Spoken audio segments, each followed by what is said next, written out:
সবার কাছে আমার একটা শ্রদ্ধার সাথে বিনয়ের আবেদন, আমি কখনো এভাবে বলিনি, আজকে আপনাদের কাছে বলছি।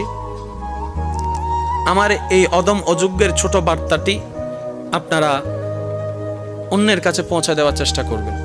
সেটা হচ্ছে, কখনো যদি দেখেন অনলাইনে বা অফলাইনে, ফেসবুক, ইউটিউবে কিংবা আউটসাইডে আমাকে নিয়ে কেউ খারাপ কোনো কথা বলছে, মন্দ কোনো কথা বলছে, আমার দোষ ধরছে, আমার দোষ খুঁজছে, আমাকে নেগেটিভ উপস্থাপন করার চেষ্টা করছে, কখনো যদি দেখেন,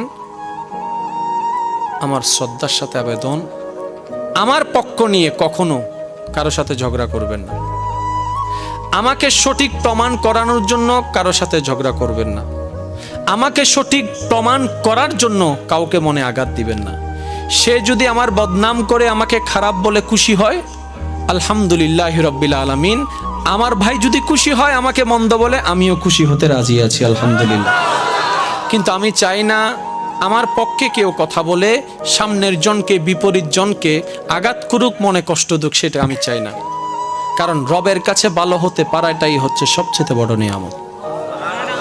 আমার কারণে আমার পক্ষ নিয়ে ঝগড়া করে অনলাইন অফলাইনকে নোংরা করবে কেউ, সেটা আমি চাই না। তাই আমি সবার কাছে একদম হাত জোর করে অনুরোধ করছি, হাত জোর করে, আমার পক্ষ নিয়ে কখনো কেউ কথা বলবেন না।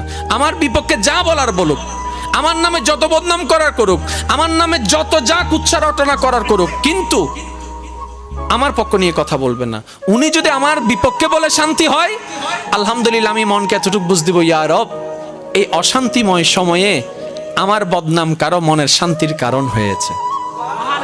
অন্তত আমাকে বদনাম করে আমার একজন ইমানি ভাই, ইমানি বোন 2টা মিনিটের জন্য আনন্দিত হয়েছে। আল্লাহ, ওই ভাই বোনের উসিলায় আমাকেও তুমি মাফ করে একটু জান্নাতটা দান করে দাও।